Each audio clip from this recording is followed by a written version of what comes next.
primeiro bloco que eu separei aqui, pastor, é o trabalho, diligência Uhum, e a iniciativa. uhum. Tem gente que acha que a prosperidade é uma questão apenas de fé, de oração e de declaração. Uhum.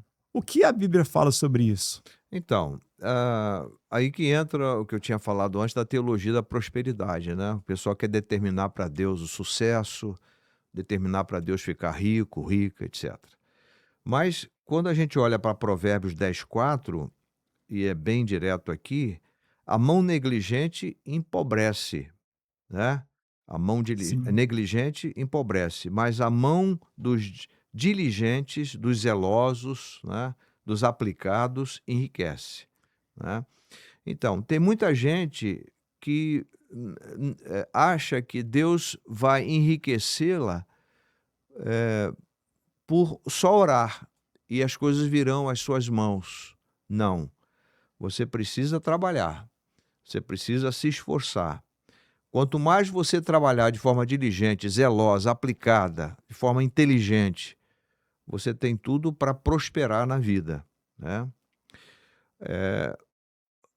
O que muitas pessoas não sabem é que o trabalho na Bíblia começa antes da queda do homem. Tem gente que acha que o trabalho é uma punição de Deus.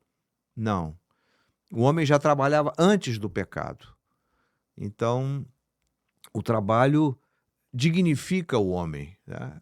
Aliás, Deus trabalha, né, em todo o tempo para aqueles que nele esperam.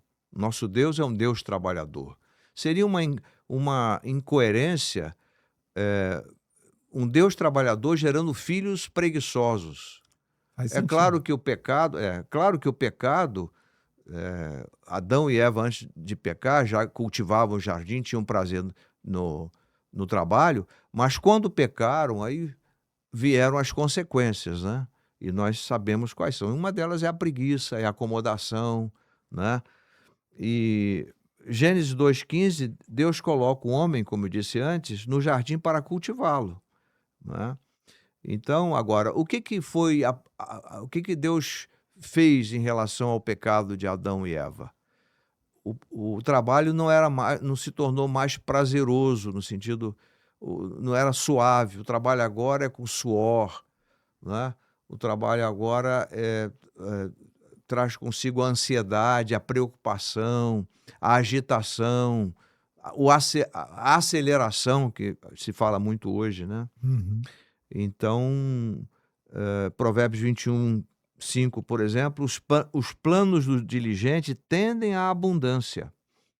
Então, é claro que na perspectiva bíblica, o homem, a mulher de Deus, tem aquela percepção: bom, eu vou trabalhar bastante com a bênção de Deus, com a direção de Deus, né, com a orientação de Deus, eu tenho tudo para prosperar.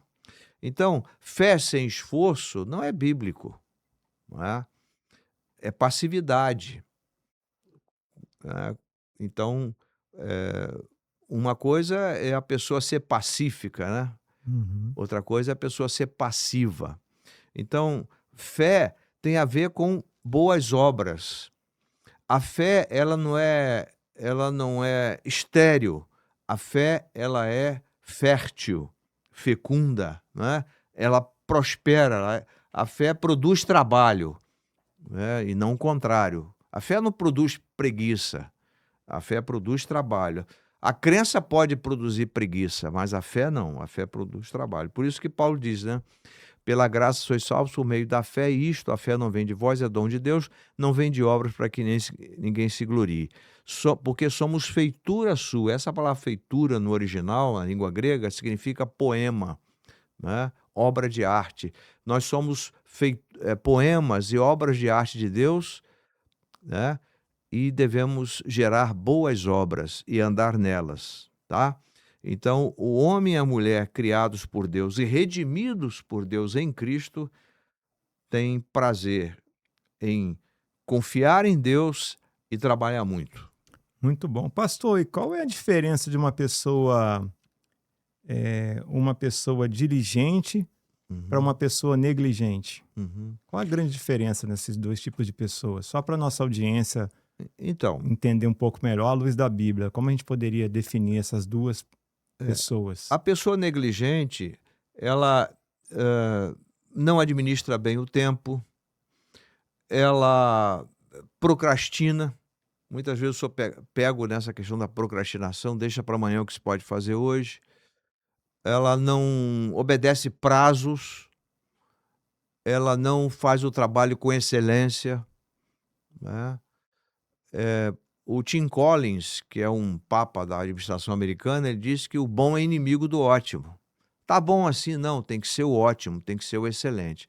Então, o negligente está voltado para tem essas características. Agora, o diligente, ele obedece a prazos, ele trabalha com proatividade, se antecipa, ele busca a criatividade, ele busca a excelência em tudo aquilo que ele faz.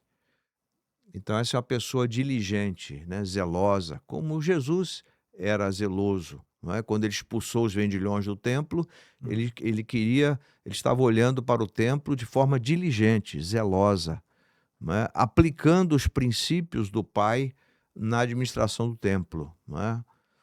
Então essa é a diferença básica, né, do negligente para o diligente, o diligente para o negligente. Trazendo para a nossa realidade, a pessoa com diligência, ela agrega valor onde ela está. Sem dúvida. Por exemplo, Provérbios 10:4 diz: "A mão negligente empobrece, mas a mão dos diligentes enriquece", né. A mão dos diligentes governará, mas a mão preguiçosa será posta em trabalhos forçados. O Os planos do diligente tendem à abundância, mas todo apressado tende à pobreza. Então esse diligente que ele é ativo, é aplicado, é zeloso, ele tem tudo para prosperar na vida, né. Esse senhor, que tem uma carteira aí de 5 bilhões em ações, eu esqueci o nome dele agora, o Demarzi, né, eu não Barsi, obrigado. Barsi, ele era engraxate, ficou sem o pai cedo e desde garoto ele começou a guardar o dinheirinho dele e depois começou a aplicar em ações, 50 anos, foi diligente, né. Ele soube aplicar o dinheiro dele, né.